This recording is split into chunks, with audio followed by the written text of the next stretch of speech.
안녕하세요. 레버리지 랜드에 오신 것을 환영합니다. 이번 시간에는 제가 생각하기에 투자자라면 반드시 알아야 할 투자 심리에 대해서 이야기해 보겠습니다. 주식 투자 시 반드시 알아야 할 인간 심리. 투자는 심리 게임이다. 심리를 알아야 승리할 수 있다.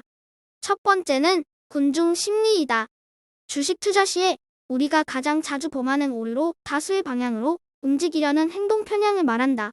상승장에는 리스크를 얘기하는 소수의 의견이 무시되며 절대 다수가 탐욕에 불타올라 투자를 부추긴다.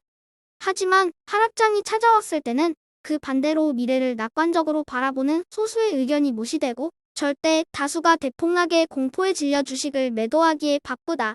바로 지금이 그런 순간들이 아닌가 싶다. 다수의 의견을 무시하고 소신있게 자신의 길을 가는 사람이 결국 부자가 된다.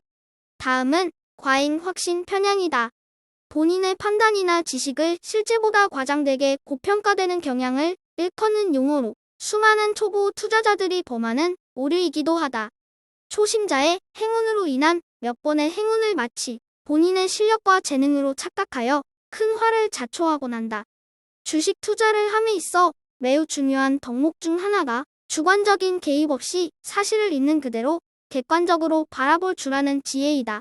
주식시장은 온갖 변수가 버무려져서 움직이는 복잡계이며 이런 시장에서 오래 살아남기 위해서는 과잉 확신 편향에서 벗어나 항상 시장에 대한 겸손함을 유지해야 한다.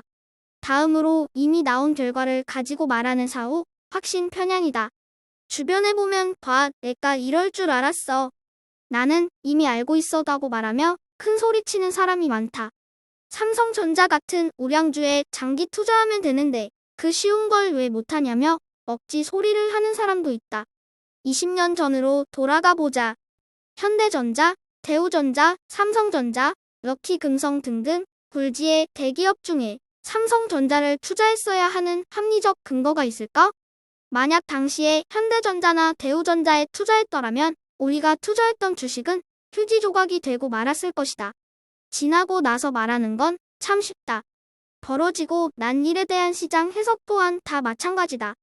변은 익을수록 고개를 숙인다고 했다. 진짜 실력자들은 이미 일어난 일에 왈부왈가하지 않는다. 그저 미리 예측하고 미리 행할 뿐이다. 다음으로는 하락장에서 개미 투자자들에게 가장 자주 발견되는 손실 회피 편향 심리이다. 소나기는 피하고 보라고 했다고 일단 도망가라는 것이다. 그냥 가만히 있으면 중간은 가는데 왜 굳이 리스크를 감수하면서까지 투자하려고 하냐는 주장이다. 더더욱 경악스러운 것은 개미 투자자들 뿐만 아니라 명망 있는 주식 전문가들조차 하락장이 찾아오면 이 같은 주장을 하는 것을 쉽게 찾아볼 수 있다. 쉽지는 않지만 우리는 다수가 가는 길과 반대의 길을 갈 수 있어야 한다. 남들이 탐욕을 부릴 때의 위험을 생각하고 남들이 공포에 질려 달아날 때 좀 더 욕심을 부려야 한다. 아이러니하게도 주식 투자를 할 때 가장 안전한 시기는 요즘과 가치 주가가 30% 이상 하락한 지금 이 순간임을 역사는 말해주고 있다. 감히 단언하건대 하락장에서는 좀 더 과감해져야 한다. 성공은 용기 있는 자의 몫이다. 다음으로 소개할 심리는 최신성 편향이다. 최근에 발생한 일을 더 중요하게 의미를 부여하는 심리를 말하는데 하락장과 상승장 모두에서 자주 발견되곤 하는 심리이다. 인간은 망각의 동물이라고 했던가? 아무리 큰 사건, 사고라 할지라도 시간이 지나면 자연스럽게 잊혀지기 마련이며 우리는 가장 최근에 일어날 일만을 기억하며 살아간다. 지금과 같이 하락이 길어지는 시기를 보더라도 불과 작년에 있었던 상승장 랠리를 잊은 듯하다. 수십 년의 빙하기가 찾아온 듯 난리법석이지만 지금의 하락장은 1년도 채 되지 않았다. 그리고 많은 사람들이 이번 하락장은 이전과 다르며 영원할 것처럼 핏대를 세운다. 성공적인 투자를 위해서는 코앞의 나무가 아닌 숲 전체를 볼 수 있는 안목과 지혜가 필요하다. 길고 긴 하락장이 영원할 것 같지만 계절이 바뀌듯 경기도 순환한다. 다음으로 주식 투자에서 매우 유명한 탐욕의 심리인 포모이다. 영어로 Fear of Missing Out의 앞글자에서 따온 용어로 말 그대로 자신만 뒤처지거나 소외될 것 같은 두려움을 가지는 증상을 일컫는다. 피터 린치는 구두 닦기가 주식 이야기를 하기 시작하면 당장 그 시장에서 탈출하라고 했다.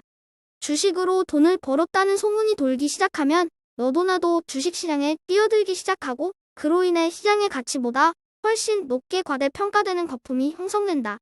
대중의 바로 이런 심리 덕분에 일부 영리한 주식 전문가들이 적정 가치 이상의 가격에 매도할 수 있는 것이다. 남들 말 듣고 주식 투자해서 성공했다는 사람을 본 적이 없다.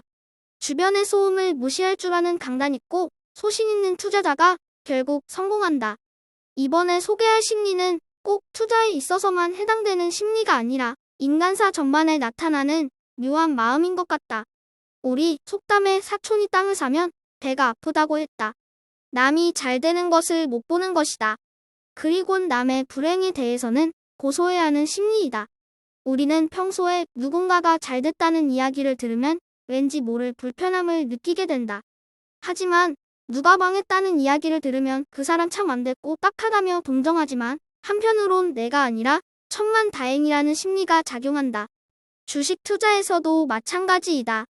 누군가가 주식 투자로 큰 돈을 벌었다는 이야기를 들으면 나도 모르게 신경질이 나고 그 반대로 누군가가 주식 투자를 하다가 쫄딱 망했다는 소리를 들으면 입가에 묘한 웃음이 절로 나온다. 성공한 사람들은 절대 남의 불행에 고소해하지 않는다. 주식 투자에서 성공하고 싶거든 우선 나의 그릇부터 키워야 한다. 남들의 성공에 진심으로 박수 쳐줄 수 있는 마음이 여유와 남들의 실패를 위로해줄 수 있는 따뜻한 마음을 가진 사람이 결국 성공한다. 남에게 행운이 찾아왔을 때는 같이 기뻐해주고 박수 쳐주며 나에게 순서가 돌아왔을 때 기꺼이 음미하면 된다. 나에게 찾아올 순서를 느긋하게 기다리는 여유, 그리고 남의 행운을 시기하거나 질투하지 말고 진심으로 기뻐해줄 수 있는 그릇이 큰 사람이 되자. 괴롭고 힘들고 나만 불행한 것 같아도 인내하고 기다리다 보면 봄날은 반드시 찾아온다. 지금은 인내와 기다림의 지혜가 필요한 때이다. 상승장은 조만간 반드시 다시 찾아온다. 저의 주린이 일기는 내일도 계속됩니다. 영상이 도움이 되셨다면 구독, 좋아요, 알림 설정 부탁드려요. 감사합니다. 모두 부자 되세요.